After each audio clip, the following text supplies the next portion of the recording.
Olá meninas, boa tarde ou boa noite, tudo bem com vocês?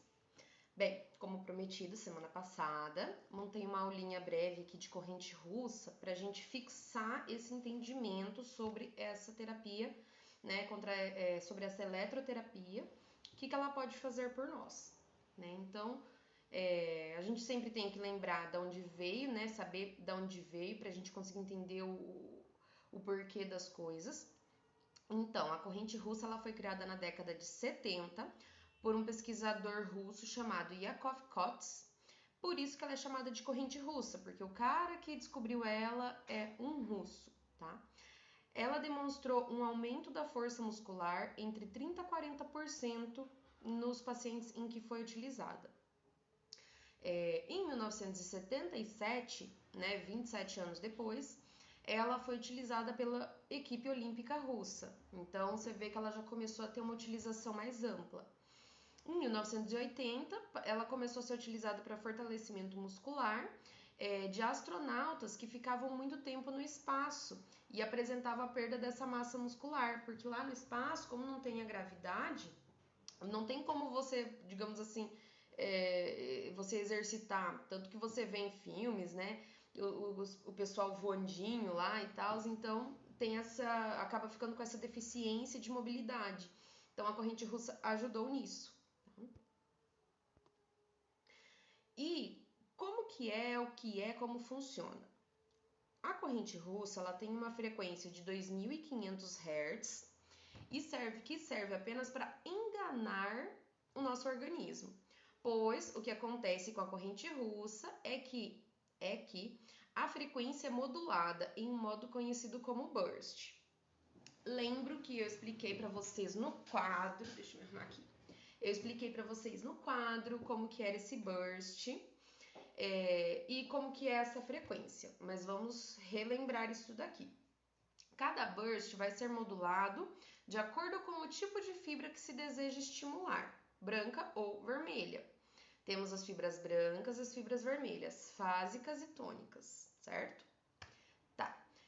Para fibras brancas, frequências mais altas, na ordem de 80 Hz, e para fibra vermelha, indicamos a de 20 Hz. Então, é mais fácil eu estimular a minha fibra vermelha do que a branca, tá? Dependendo do grupamento muscular, o profissional deve dar ênfase a um tipo de fibra ou outro, tá? Então, a gente tem que saber a qual tipo de fibra muscular que você quer tratar, para você escolher qual frequência você vai utilizar e naquele momento você vai saber assim, olha, hoje eu tô tratando as fibras brancas, ou não, hoje eu estou tratando as fibras vermelhas, tá? Temos aqui, ó, fibras fásicas e tônicas. As fásicas são chamadas de brancas, tipo 2, são pouco vascularizadas, elas têm uma frequência tetânica de 50 a 150 Hz, ou seja, é a frequência que ela vai responder. Então, se eu colocar menos de 50 Hz na frequência do aparelho, eu não vou ativar uma fibra branca, entendeu? Eu preciso de 50 Hz ou mais até 150. Elas são pouco resistentes à fadiga, então tem que tomar cuidado ao estimular as fibras brancas, porque é muito fácil de causar fadiga nelas. Elas são recrutadas em exercícios extenuantes ou reduzidas numa frequência rápida, ou seja, ela é mais ativada em pessoas que fazem atividades de velocidade, tá? Então eu preciso dessas fibras, dessa movimentação dessas fibras quando eu tô fazendo um esforço maior, quando eu tô fazendo um esforço de velocidade, tá? Tem também as fibras tônicas, que são as fibras vermelhas chamadas de tipo 1. Elas são mais vascularizadas, elas vão responder a uma frequência entre 20 e 40 Hz, então olha bem a diferença, ó, 20 a 40 Hz é baixinho. A outra é só dos 50 para cima. Então, não tem como você conseguir estimular as duas, porque a hora que você passa dos 40, você já não estimula mais essa fibra vermelha, tá? Então, não dá para estimular as duas ao mesmo tempo. Elas são, sim, resistentes à fadiga, tá? Então, é mais difícil fadigar elas. Elas têm os músculos que mantêm a postura e tônus e são recrutadas em atividades cotidianas e exercícios prolongados, tipo maratona. Então, assim, ó, essas fibras elas vão ser recrutadas pelo nosso corpo quando eu tenho uma atividade prolongada. A fibra branca é quando eu tenho algo intenso, pesado. E a fibra vermelha é quando eu tenho algo prolongado. Eu preciso ficar ali muito tempo fazendo aquele exercício. Então vai ser a vermelha que eu vou estar ativando, tá? Qual que é a diferença disso? É que a fibra branca, ela fadiga rápido. Então, se eu fosse fazer um exercício muito longo e ativar essa fibra branca, eu ia ter muita fadiga. Conseguem entender essa correlação? Vamos pegar aqui um meu exemplo mais clássico, né, e mais prático do momento, é a corrida, que eu tô fazendo corrida. Quando eu faço a corrida, é um exercício mais ou menos leve e demorado, não é tão intenso. Se eu fosse fazer um pique de corrida, que a gente chama, que é, por exemplo, pegar uma quadra e correr o máximo que você aguenta, eu estaria estimulando essas fibras brancas, as fásicas, tipo 2. Como eu corro uma distância um pouco maior num ritmo mais moderado, eu vou estar ativando as minhas fibras vermelhas, tá? Então essa é a diferença, tá? Porque as vermelhas não vão fadigar tanto. Imagina se eu fosse ativar as brancas para qualquer corrida, no outro dia você não levantava da cama, entendeu? Basicamente isso. A corrente russa ela é modulada em bursts de 50 Hz, ou seja, há uma interrupção da corrente a cada 50 Hz, para que não ocorra essa fadiga muscular. Esse burst é uma interrupção da corrente quando chega nos 50 Hz. Chegou, ela interrompe, aí ela volta. Aí interrompe, aí ela volta. Isso vocês lembram, nós ainda conseguimos, né, por sorte, fazer uma prática. Então vocês lembram que chega uma hora que ela contrai e daí solta. Daí contrai e daí para, né? Esse para é o burst, tá? Ela é uma corrente elétrica que promove eletroestimulação e fortalecimento muscular. Sua frequência é de até 2.500 Hz e ela é despolarizada. Nossa, hoje tava ruim pra montar essa aula, tá cheio de erro, gente, que vergonha. Menos um pra mim. Ela é despolarizada, ou seja, os polos se alternam, eles não são fixos. Então, quando você vai utilizar o aparelho, lembra que a gente tem... Finge que isso aqui são os nossos eletrodos, tá? E finge que são iguais. Quando a gente tem os eletrodos, independente do lado que eu colocar eles, eles vão ser positivo e negativo, entendeu? Então ela não tem polo fixo. Não tem tipo aquela coisa assim de cada um é cada um. Deu pra entender? Porque assim, calma. Calma porque isso vai causar confusão, porque eu já tô mentalizando. Quando a gente tem lá os eletrodozinhos, eles já vêm com a coloração ou azulzinha ou vermelhinha, que é polo positivo e polo negativo. Só que a gente vai ter alternância da corrente entre esses dois polos, é isso que eu tô querendo dizer, tá? Então a gente vai ter alternância dessa corrente, então ela pode ir tanto de um lado quanto para o outro, tá? Por isso que eu tô dizendo que ela é despolarizada, beleza?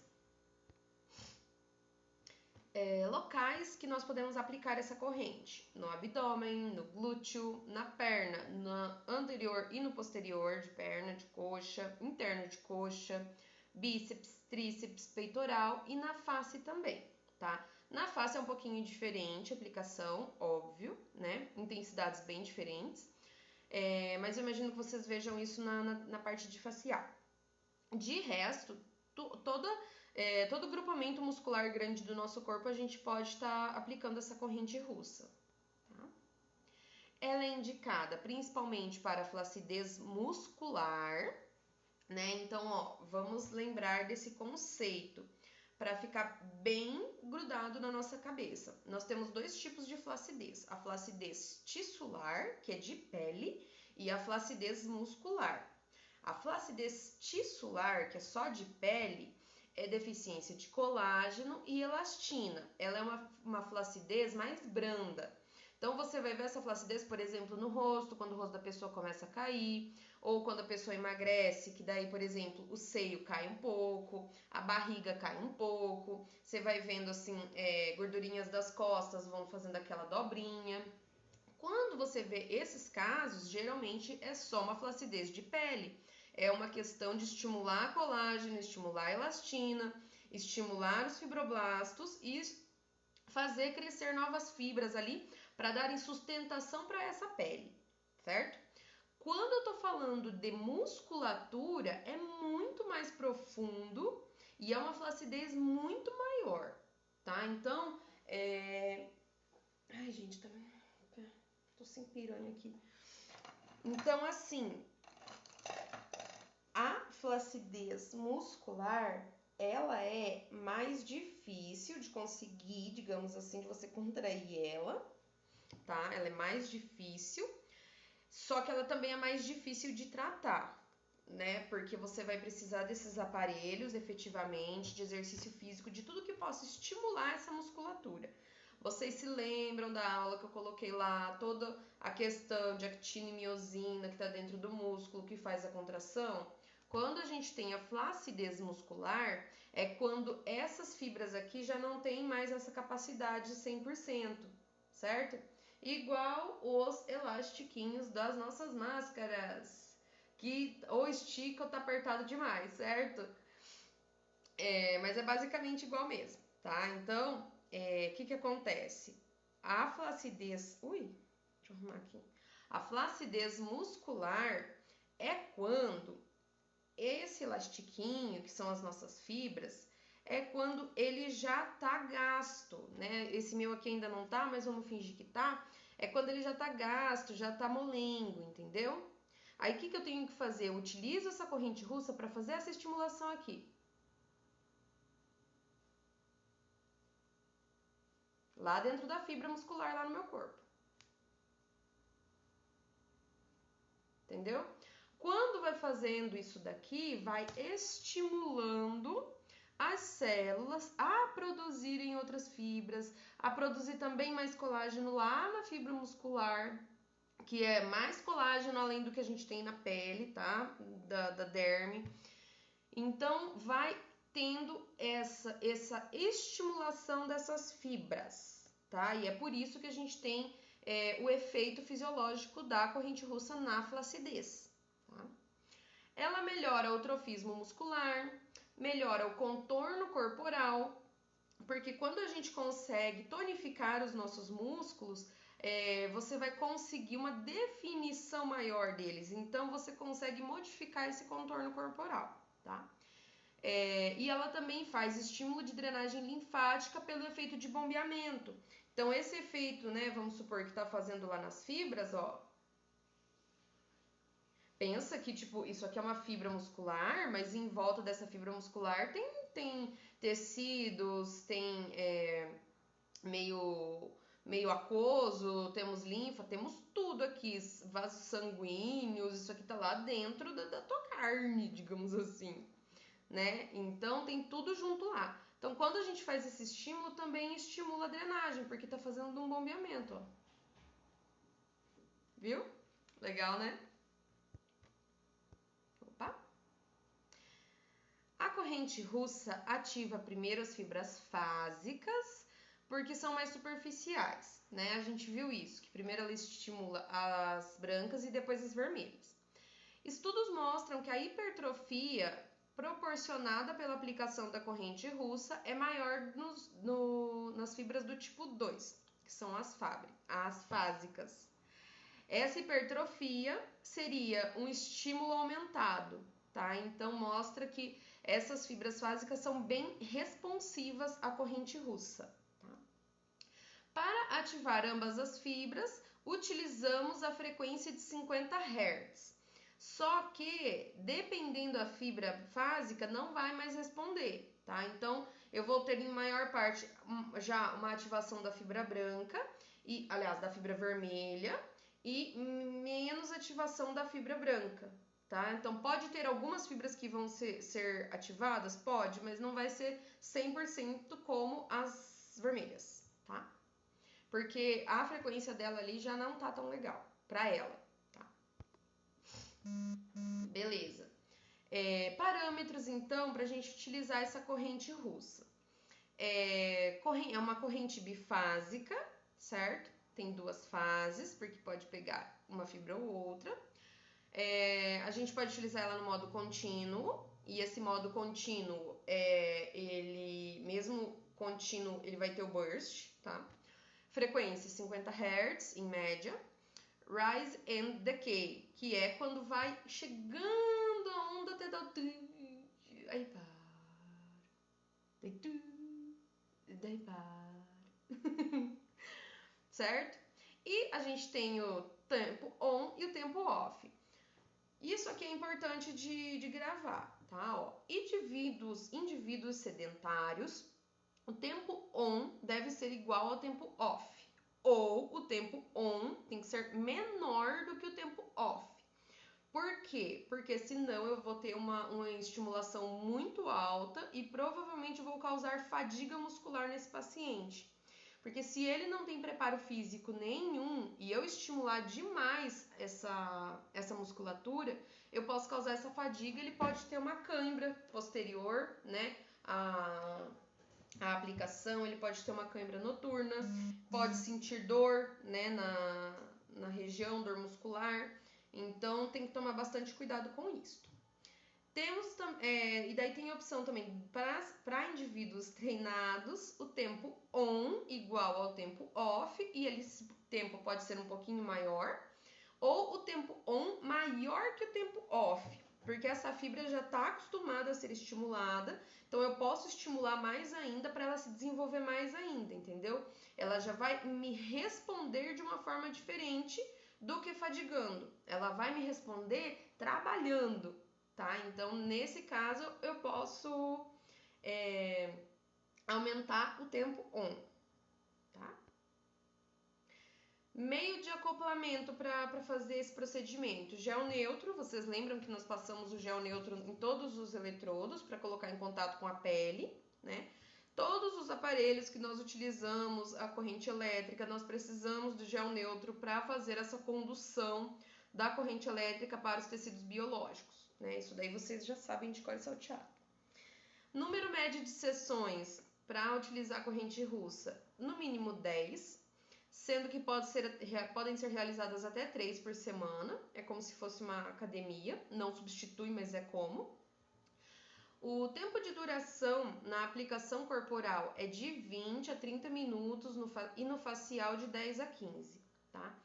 Então, vai depender da região que você está tratando, do tempo que você vai estipular, né? Se o teu paciente é um paciente sedentário, se ele é um paciente ativo, mas o tempo médio é este, de 20 a 30 minutos por sessão. É importante não encostar uma placa na outra, porque senão você pode ter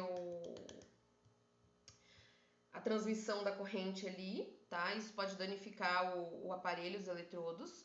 Sempre fechar o circuito, ou seja, lembra que quando nós colocamos... Preciso desenhar.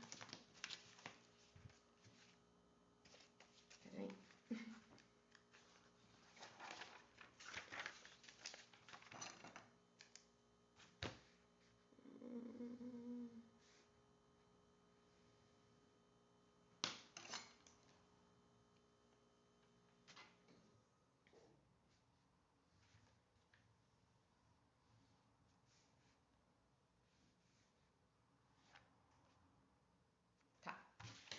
Ó,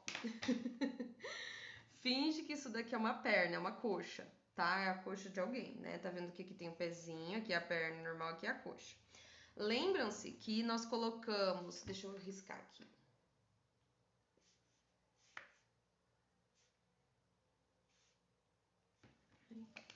Ó.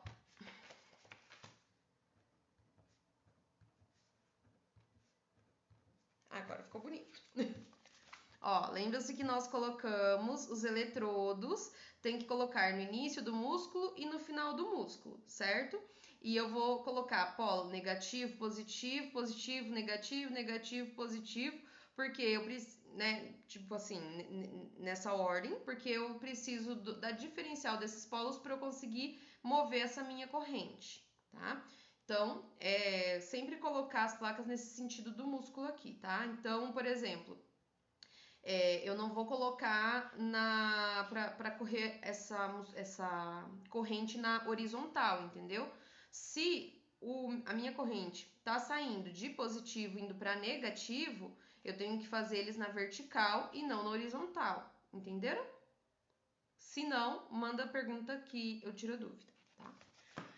Cuidar com a fadiga, aumentar gradativamente o tempo on e o tempo off, aumentar a intensidade a cada sessão, porque daí você está estimulando um pouquinho mais a cada sessão essa musculatura. É igual quando você começa, por exemplo, aí na academia, que você começa com bem pouquinho peso, bem pouquinho coisa, e depois você vai aumentando. Então, na corrente russa é a mesma coisa, você começa de levinho e depois pode ir aumentando, tá? E diminuir o tempo de descida a cada sessão também é legal, porque daí você vai conseguir ajudar nesse aumento. Ao invés de você simplesmente aumentar o tempo on, você diminui o tempo off, entendeu? Porque você vai conseguir estimular essa musculatura por um pouquinho mais de tempo, só que na mesma intensidade. Então você vai conseguir estimular essa musculatura mais, sem correr o risco de causar fadiga. Conseguiram entender? É uma forma inteligente de causar essa estimulação muscular, tá? Eu já ia passar aqui no computador. Contraindicações: gestantes, portadores de marca-passo. Por que será? Tá, portadores de marca-passo, porque você tá lidando com eletroterapia, pode ter interferência, então no way. Doença vascular periférica, hipertensão descontrolada, tecido neoplásico, áreas de infecção ativa. São diversas contraindicações que a gente já está habituado, né? É só a gente tomar bastante cuidado. Sempre fazer uma boa anamnese antes de começar qualquer tratamento. Fazer uma anamnese bem minuciosa, sabe? Perguntar coisinhas bem delicadas não, mas assim, bem discretas. Às vezes, até no próprio bate-papo com o cliente, você acaba extraindo dele alguma coisinha que ele não quis te contar, e isso pode influenciar no seu tratamento, né? Mas então, sempre fazer essa anamnese e prestar atenção nessas contraindicações, tá? Bem, eu acho que meninas e menino. A aula em si que eu montei é essa, nós já tínhamos visto a parte de corrente russa, mas ainda ficou dúvida, alguma coisa ainda não ficou claro ou você ainda não entendeu nada, me manda mensagem que a gente conversa e eu tento explicar melhor, tá? Mas não é nada muito mais do que isso, o procedimento em si, tá? É bem tranquilo, é um procedimento tranquilo, mas se vocês ainda tiverem dúvida, pode me perguntar. E se não tiver entendido nada, fala, prof, sinto muito, mas eu não entendi nada, tá? Podem perguntar, podem tirar suas dúvidas e qualquer coisa estou aqui, tá bom? Mandem mensagem, mas por enquanto um beijão, boa aula para vocês e uma boa noite.